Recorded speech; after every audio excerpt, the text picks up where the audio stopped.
Welcome this evening to the SPD and PDRA's virtual journal club.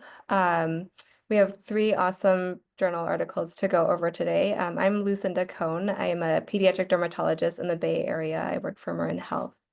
And I am happy to introduce our first article, GLP-1 agonist in patients with hidradenitis suppurativa. And it will be presented by Dr. Ramis, who is a PGY3 at Mayo Clinic, and Dr. Agazada, an assistant professor of dermatology at Mayo Clinic as well. Dr. Ramis, it's all yours. Thank you for that introduction. I'll just go ahead and hide this and we'll get started. Okay, good evening, everyone. As introduced, my name is Mel Ramis. I'm a PGY3 at Mayo Clinic. I will be presenting on GLP-1 agonists in patients with hidradenitis suppurativa, a case series, along with my co-authors, Dr. Alave and Dr. Agazada.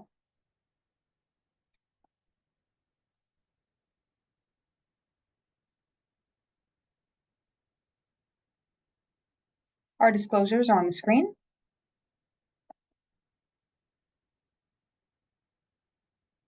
So hidradenitis suppurativa is a chronic inflammatory condition marked by abscesses, sinus tracts, and scarring.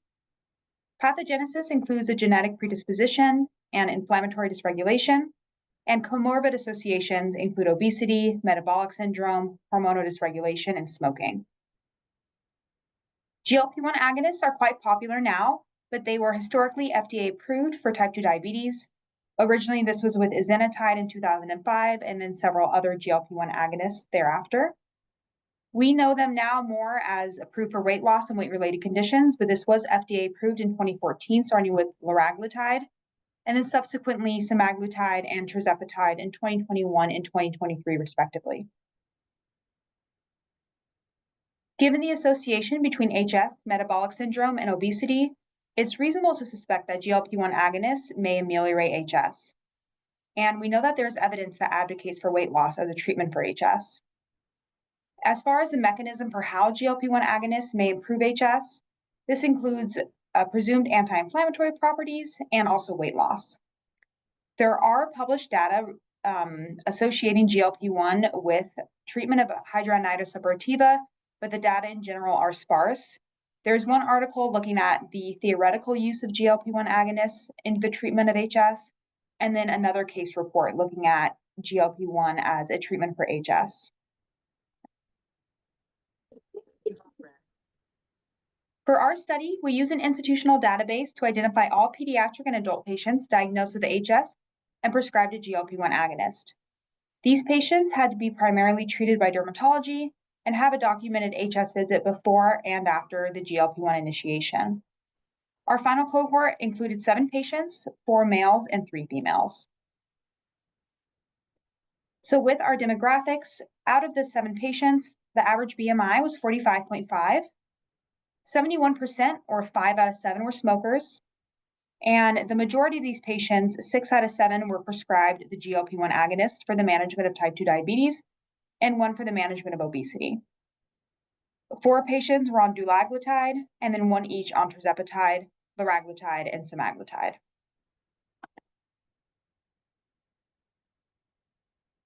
For HS severity, we looked at this by the Hurley stage and number of involved sites, and that was our primary outcome. Overall, out of the 7 patients in our cohort, 3 patients saw objective improvement in HS as documented in the clinical notes, and 4 patients had no or unclear improvement in their HS severity. And this was after a duration of 329 days, average on the GLP-1 agonist, so a little less than a year. So overall, for our patients with improvement, that was 3 out of 7 patients. 1 patient was on dulaglutide and also had bariatric surgery at the time. They saw a decrease in the Hurley stage of 3 to 2, and their HS sites decreased from 4 to 2. This patient also saw a decrease in their ESR and CRP. 2 other patients had decreased Hurley stages from 3 to 2 and 2 to 1 respectively, and both of these patients had subjective improvement noted in chart review. However, one of these patients did start secukinumab during this time for the treatment of HS. So overall, GLP-1 agonists are very promising, but still a theoretical avenue for the treatment of HS. Again, we had 3 out of 7 patients see improvement in HS. However, one of these patients underwent bariatric surgery and another started secukinumab. Overall, with the recent approval for weight loss, we should be considering GLP-1 agonists as a supplemental therapy for HS, especially in those patients with concomitant obesity and/or type 2 diabetes. For limitations, unfortunately, most of our patients in chart review, we did not have available inflammatory markers, CBC or BMI, or we did not have 2 data points for each patient. We know that we have quite a small cohort of 7 patients, but hopefully with the increased utilization of GLP-1 agonists, future studies will have larger populations to really look at the effect of GLP-1 agonists on HS. And then, of course, as always recommended in these retrospective chart reviews, a prospective randomized controlled trial would be necessary to truly investigate the effects of GLP-1 agonists on HS. Here are our references, and thank you for your time. Awesome. That was a great presentation, Dr. Ramus.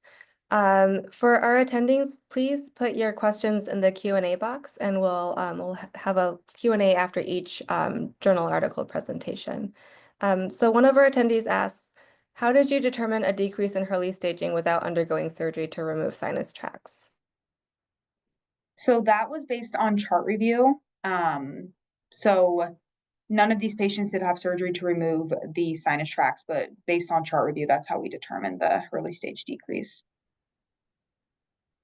Hi, Dr. Gazari. Thank you, guys. I just wanted to add, this is, this is a great question. And one of the limitations, basically, when we do these retrospective studies in HS and rely only on clinical data such as Hurley, which are not necessarily always dynamic, and they might, be variable from person to person. So we kind of, published this data as an early series of how potentially GLP-1s might be helpful in management of HS in these young adult and adolescent population. However, I'm sure that with more prospective data and also better HS severity data, we would be able to have a better idea of how truly and dynamically these medications affect HS activity. So that's a great question because, it's really hard to basically without any surgery remove scarring, but that's one of the limitations of relying on some of the static staging classifications such as Hurley. Awesome. And a follow-up question, are you planning to do further studies with more HS patients? We're hoping to do, especially in pediatric and adolescent populations. As you guys know, it's very difficult sometimes from insurance standpoint to get GLP-1s approved, even when they go through pediatric endocrine. I'm really hoping to see more of that pure effect of GLP-1 in HS, especially in this particular population, and also their response to therapy in particular, and see if using GLP-1 agonists along with our other biologic treatment improves response to therapy in this subpopulation of patients who might also be obese, because we know that these patients tend to have less response to treatment. So we are hoping to do that, but getting to the patient population and cases that we need might be a challenge. Thank you so much, Dr. Rames and Dr. Agazada. I'm going to hand it over to our next moderator now.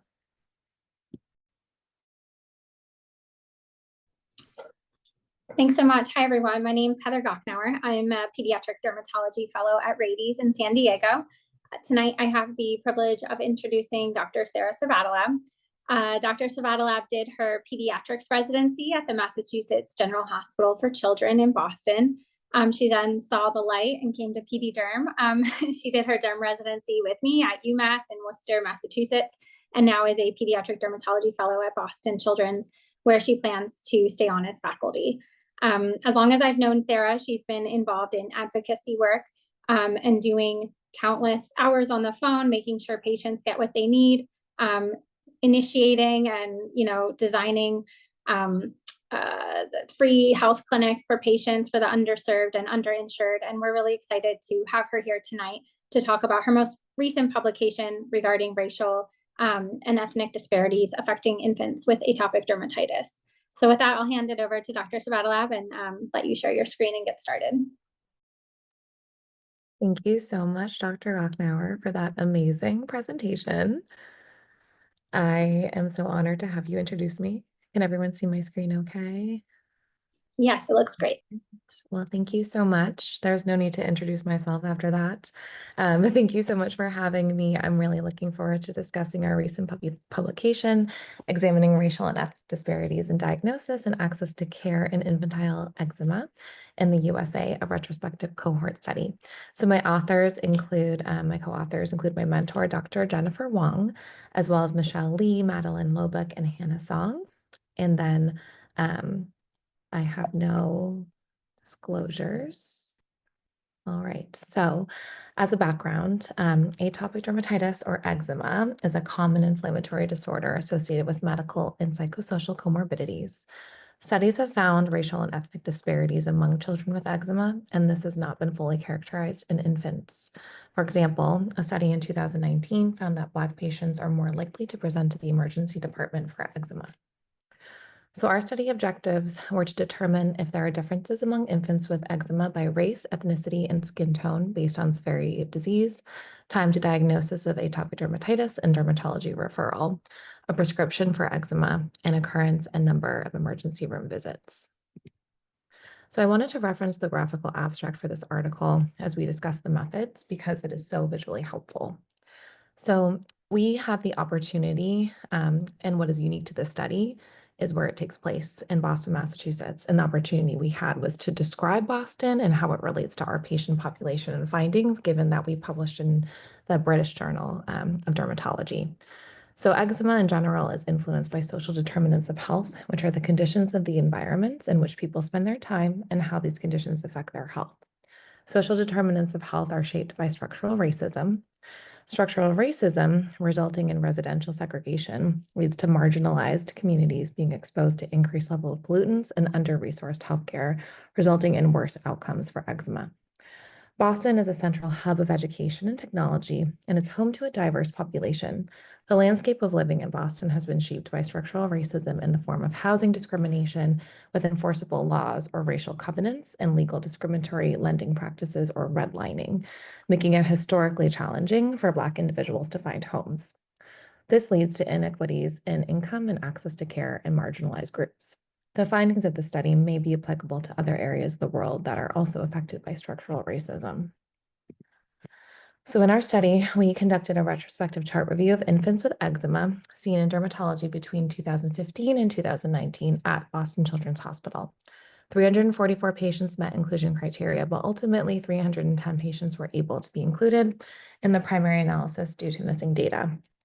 Of these, 246 patients were included in the analysis by prescription history. So there were significant differences among racial and ethnic groups regarding presentation to the emergency room for eczema. Significantly more Black and Hispanic patients presented to the emergency room with eczema compared to white patients. Additionally, significantly more Black patients presented to the emergency room than Asian patients. In our data analysis, we found that Hispanic infants were less likely to obtain a prescription for eczema by their PCP compared to white and Asian infants. We also found that Black and Hispanic infants waited longer to see a dermatologist after their first prescription for atopic dermatitis than white and Asian patients. So just circling back to the graphical abstract where these results are represented visually with emergency room visits, prescriptions, and wait times for dermatology. So in conclusion, our study shows disparities in care for Black and Hispanic infants with eczema. These findings could be attributed to difficulties in diagnosing eczema and darker skin tones, communication barriers, and differences in access to dermatologic care. Interventions could include better education for primary care providers regarding eczema management and improving better access to care. So I'd like to thank Dr. Jennifer Wong for mentoring me throughout this project, as well as my career, and my co-authors, Michelle Lee, Hannah Song, and Madeline Lobuck. And I want to thank the New England Dermatologic Society, or NEDS, for awarding me the preceptorship grant, which made the study possible back when I was a resident with Heather at UMass. Here are my references, and I'll take any questions. Thanks so much for that presentation. That was great. I'll keep an eye on the Q&A, but in the meantime, I was wondering, so your study found that Black and Hispanic patients waited longer for their prescriptions from pediatricians.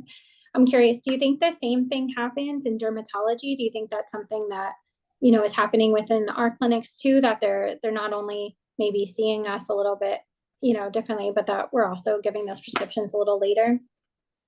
That's a really good question. We didn't look at like follow-up prescriptions, but we did look at follow-up, and there weren't any differences in any of the patients regarding follow-up by dermatology. So I would assume that if everyone is kind of, yes, attending a follow-up appointment and then also attending them at similar times, then there probably wouldn't be a difference in prescriptions by dermatology, but that's not something we studied specifically, but that would be interesting to look at.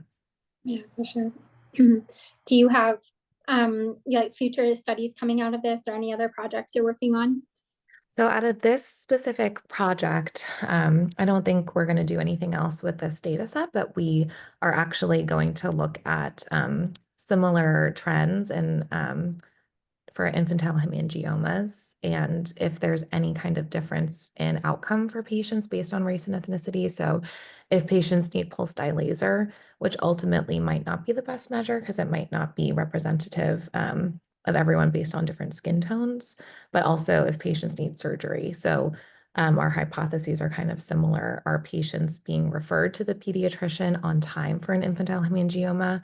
It's so variable, and I think all of us can remember seeing a hemangioma on the face that's unfortunately referred to us a little bit too late and then needs a procedure later on. So we're going to look at that next.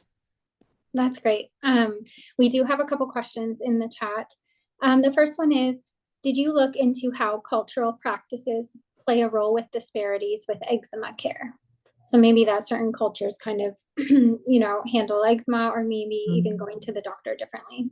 Yeah, definitely. We didn't look at cultural practices, but that would be really interesting to look at, especially because there are so many different ethnicities of our patients, and I'm sure it definitely plays a role in how patients do, you know, handle their illnesses or skin diseases, and then how they go to the doctor and how they use the prescriptions that they're given or don't use them. So that would be really interesting to look at. Thank you for that question. The second says, thank you so much for this important work. Have you found any disparities in insurance coverage or prior auth rates for atopic dermatitis by race? So that was another thing we wanted to look at. It wasn't in our IRB to get insurance information or zip codes. So that's something that we want to do next. Actually, we want to look at ADI, and Amy Kind, who had done an amazing presentation at Pedra about EDI. So that would have been something great to look at. But in terms of insurance coverage or prior auths, most prescriptions that were sent were, you know, very like either a low or medium potency steroid, not really anything that would require insurance coverage. And I don't think any of the infants, probably because of, you know, the timing that we looked at them and the fact that they were so young, needed any systemic agent. So none of them needed Dupixent, nor I think was it approved at that age for 6 months and up. So we didn't really have to deal with, you know, the prior auths and coverage. But that's a really great question too. Yeah, I think drilling down into some of those details, like, you know, is it a language barrier? Is it the cultural differences? Is it the insurance? Would be really helpful to kind of give us action items, like maybe getting these people insured would kind of help solve the problem, or, you know, whatever it is. So super interested for that. Okay, I don't see any more questions. So thank you so much for sharing with us. I will go ahead and turn it over to the next moderator. Thank you. Hi, everyone. Hi, I'm Dawn Eichenfield, and it's my pleasure to be moderating the next article. So the next article, as you know, is titled A Randomized Control Trial Analyzing Non-Thermal atmospheric plasma for the treatment of verruca vulgaris in pediatric patients. It actually sounds very, very exciting. I think we're all looking for new ways to treat our really, really recalcitrant warts. And I'm excited that we have a couple of people here to present to us today. One of them is Dr. Walker. So Dr. Walker is originally from Charleston, South Carolina, and then she attended UVA for undergraduate, Medical University of South Carolina for medical school, and then she is a PGY2, incoming PGY2 dermatology resident. So she is very, very successful, despite the fact that she's still just an incoming PGY2 derm resident.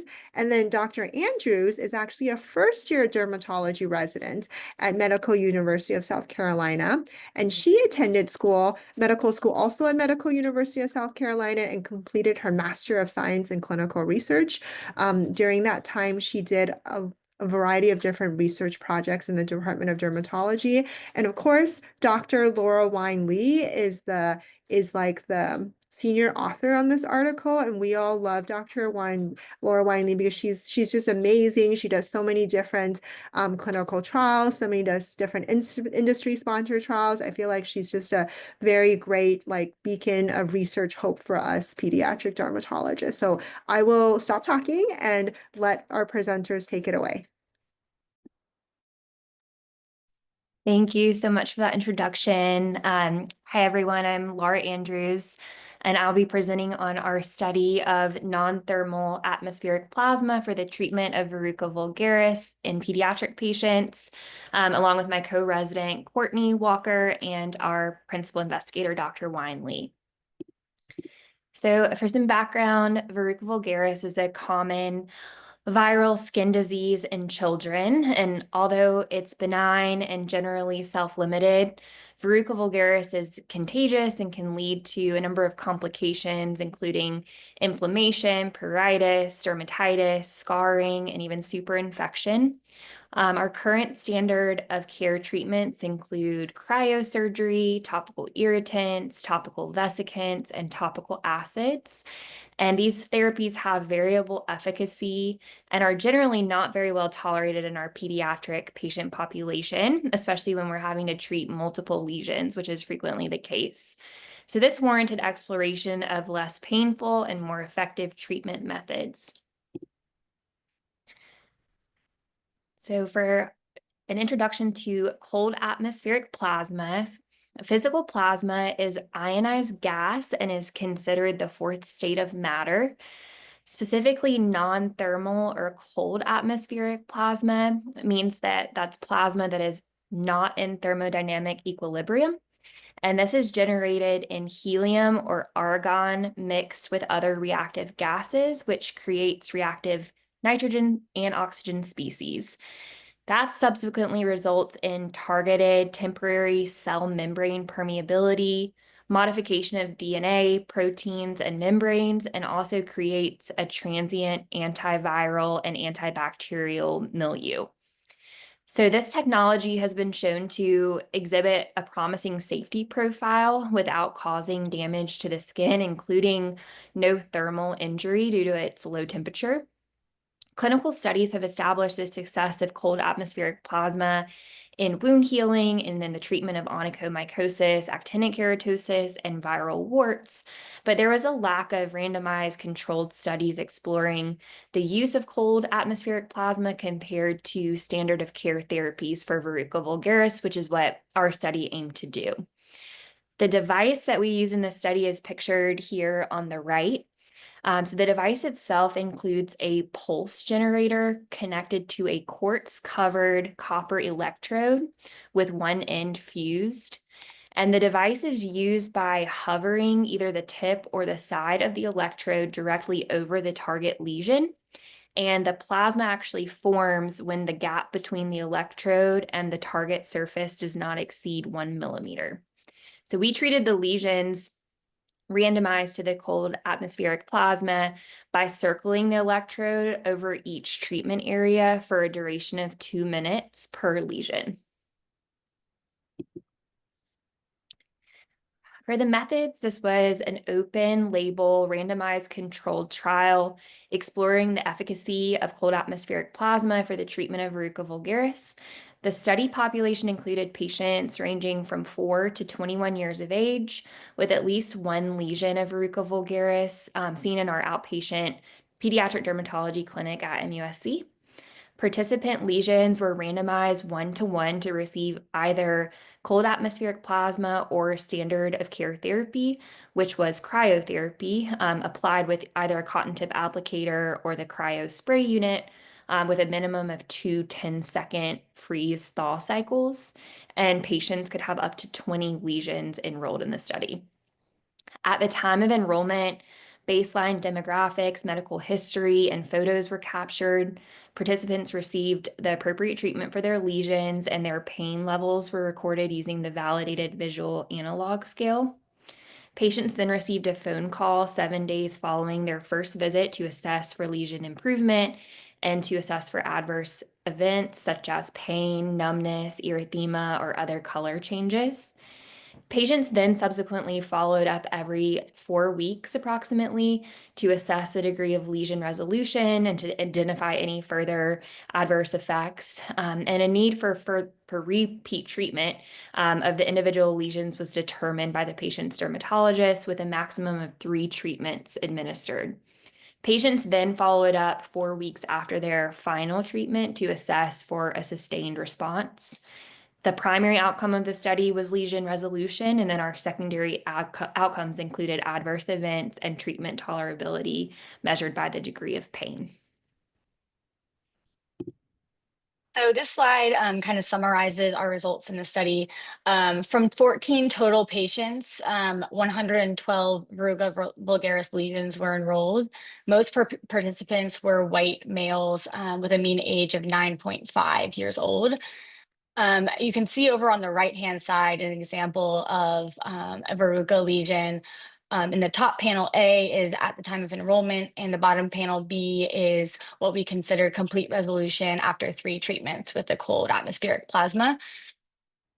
Within the standard of care and plasma-treated lesions, respectively, you can kind of see on the bullet point as well as the graphic figure, the degree of response.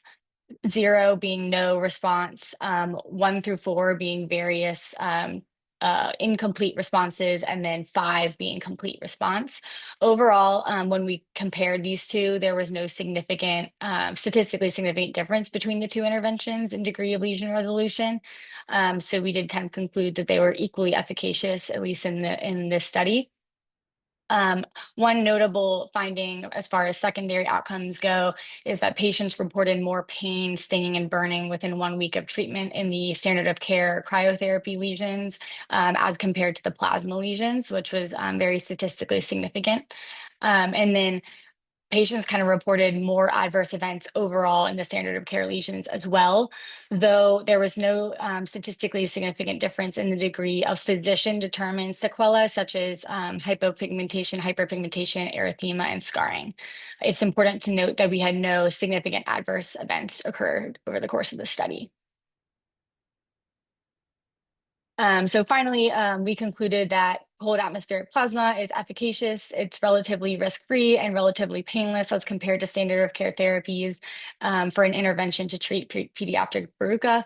We did have several limitations on the study, some of which I'll note here. Number 1 is that we did have a small number of patients enrolled in the study, though the study was adequately powered with number of total lesions enrolled.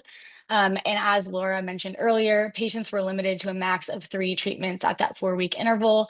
And we really had several patients kind of anecdotally that we thought would really get to complete resolution with 1 or a couple more treatments. So we viewed that as a limitation. And then finally, post-treatment follow-up was only 4 weeks, as Laura alluded to earlier. So, we were unable to determine whether self-resolution or longevity of treatment response was kind of sustained over time. And on that same note, whether some of the post-treatment sequelae, like pigmentary changes and stuff, were sustained or kind of resolved spontaneously. So as always, larger scale studies would be warranted to further investigate this, but we are kind of addressing some of these limitations in our study by doing an open label extension study at our current institution. And one thing that's important to note as well is that this device is not currently commercially available, unfortunately. Thank you. We'll take any questions.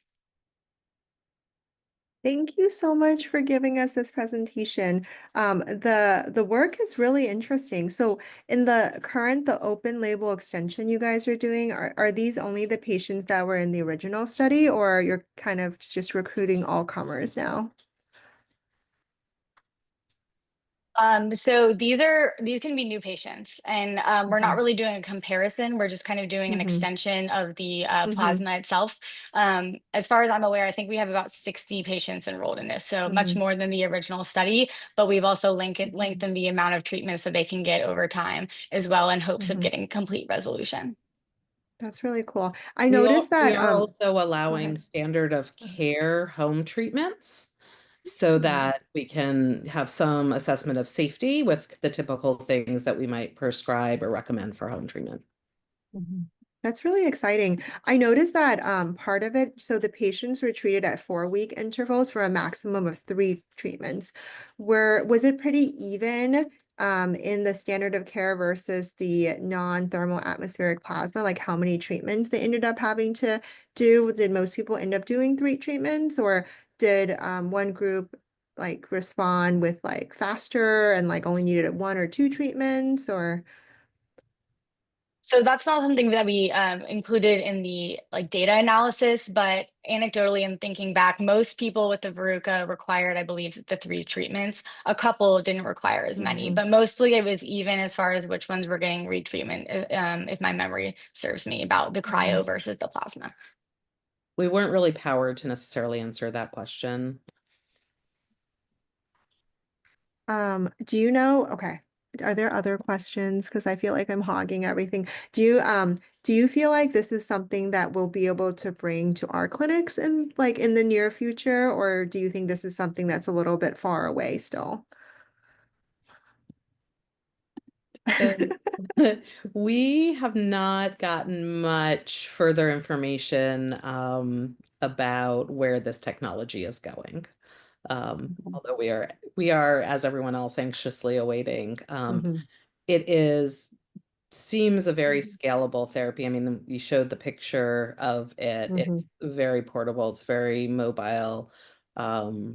The second device that was used was durable as well. It didn't break. It was. So I think it really has a lot of promise. I just don't know where the development is right now. I don't know. Courtney, you haven't heard anything. I haven't. We got the device loaned to us by Dr. Peter Friedman, and I think he's the one who's mainly in discussions about where the device is going from here, and we have not gotten an update to my knowledge. Gotcha. We got a question. Oh yes, this is a wonderful question. I was thinking this too. So one of our participants is asking any early experiences with immunocompromised patients, like transplant, WHIM, CXCR4 patients. I was actually just thinking that as well. So one of our exclusion criteria was a diagnosis of any immunodeficiency. So we don't have any early data on that, unfortunately. Yeah. I'm wondering if, since you guys have the device, could you do like maybe a little case series or case report on a immunocompromised or organ transplant patient with lots and lots of warts? I love that idea. We certainly have plenty of them. Yeah. It's always hard to tell, or it's hard to tell exactly how it's working. I mean, I just anecdotally didn't see that a large amount of inflammation was a part of the response. But again, we're seeing it at 4-week intervals, so I can't say that. I mean, mechanistically, it seems like it could be a promising therapy even without an intact immune system. But yeah, maybe we can do something like that. We keep trying to come up with new projects so we can keep the device. I'll just be honest. That's really cool. That would be awesome. Yeah. That would be awesome. Okay. Any other questions, guys? Where I think we're all just so excited about maybe someday being able to treat our warts with this machine. Um, I think anything one of else the things that too any is of that the the authors want to kids add? loved Go, it. go. Like they Oh, actually, really? yeah, I don't know. I don't know if you guys want to speak to that a little bit because you did a lot more of the treatments than I did, but Yeah, they loved seeing because you can actually see kind of like a streak of light, or I don't know how to explain it, but you could kind of play that up with the kids, and they found it really interesting and kind of wanted to hear about it and wanted to watch, which is usually not the case. Especially as soon as they realized that it didn't hurt, they were super into it. Mhm. Yeah, and on that same note, the parents love it even more than the kids do. They come in asking for it by name whenever Mhm. they have warts, just because they Mhm. no longer have to, hold down and do cryo, and the kids really tolerate it really well. So. Yeah. I think having like a less painful or painless wart treatment is pretty essential. I think we do have a lot of kids who need it. But I guess a hiccup along the road is going to be if this device gets like approved, like FDA approval, like how are we going to buy it? Is it going to be really expensive? I'm guessing it's probably I would foresee that when we use it, we're probably still going to just use our wart code, destruction warts, or are we going to make this like an out-of-pocket payment? I guess, yeah, it's, um, I don't know how that's gonna kind of roll out at the end of the day.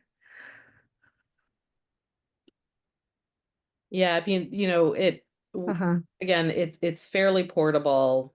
Um, it is easily storable. It Mhm. had good longevity. I mean, again, we didn't have a lot of repairs or having to replace it. But yeah, I mean, cost is going to be the main thing. Mhm.